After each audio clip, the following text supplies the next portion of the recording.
सद्गुरु धरती पर अवतरित होते हैं क्योंकि मनुष्य के अज्ञानता का अंधेरा दूर कर ज्ञान का प्रकाश दिखाकर उन्हें परम सत्य से मिलाए।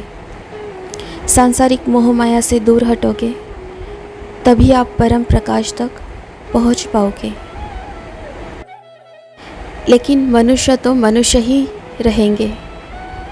सद्गुरु के पास जाकर भी सांसारिक वस्तु ही मांगेंगे।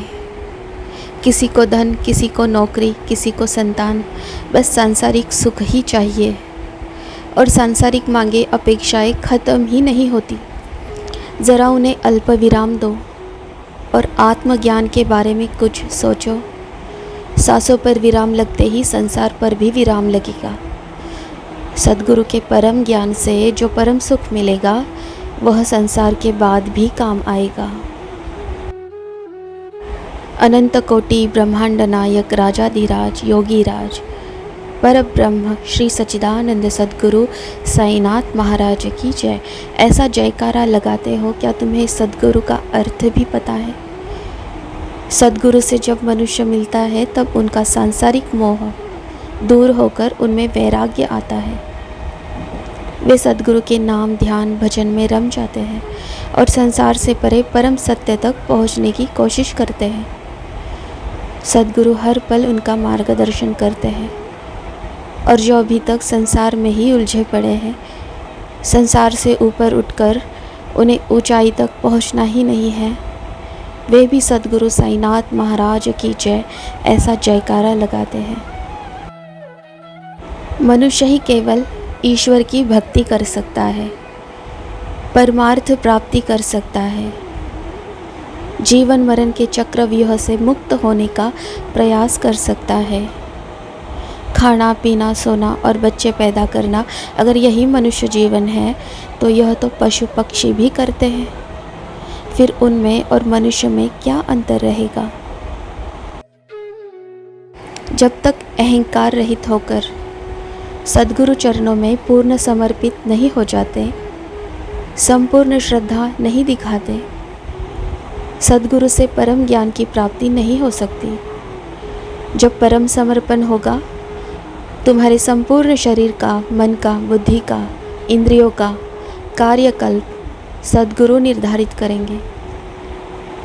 प्रारब्ध किसी को टला नहीं है, लेकिन सद्गुरु की छाया से आशा और शक्ति की ऊर्जा मिलती रहेगी।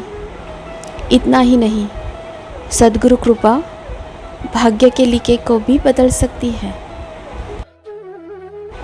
केवल पूजा करने से भक्ति नहीं कहलाती।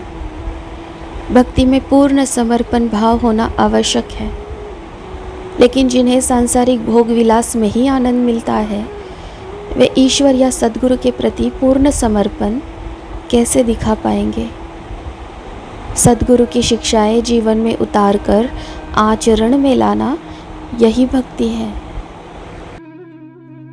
इसीलिए कहता हूँ, सच्चरित्र ज़रा ध्यान से पढ़ लिया करो। सच्चरित्र में कहा है मैंने कि पूजन के बिना भी मैं प्रसन्न होता हूँ। मुझे कोई मुर्गी या बकरे की बलि की भी आवश्यकता नहीं। केवल भाव का भूखा हूँ मैं।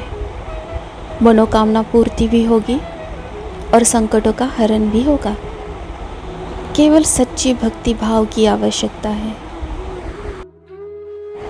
और आप लोगों से पूछ रहे हो पूजा कैसे करें, भोग कैसे लगाएं, और अन्य लोग भी आपको नाना प्रकार के कर्मकांड और उपाय बता रहे हैं।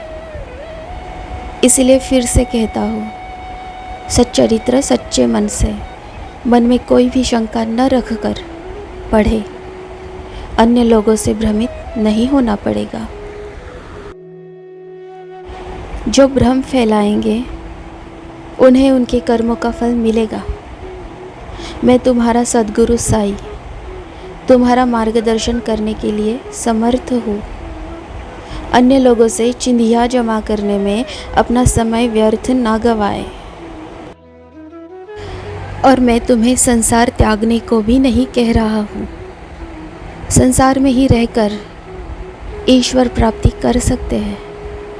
जीवन का आनंद लो, रिश्ते संभालो, समाज के प्रति दायित्व पूर्ण करो, क्षमता अनुसार सेवा करो, प्रार्थनाएं और परोपकार निस्वार्थ भाव से हो, मुख और मन एक हो, अहंकार द्वेष ईर्ष्या रहित हो।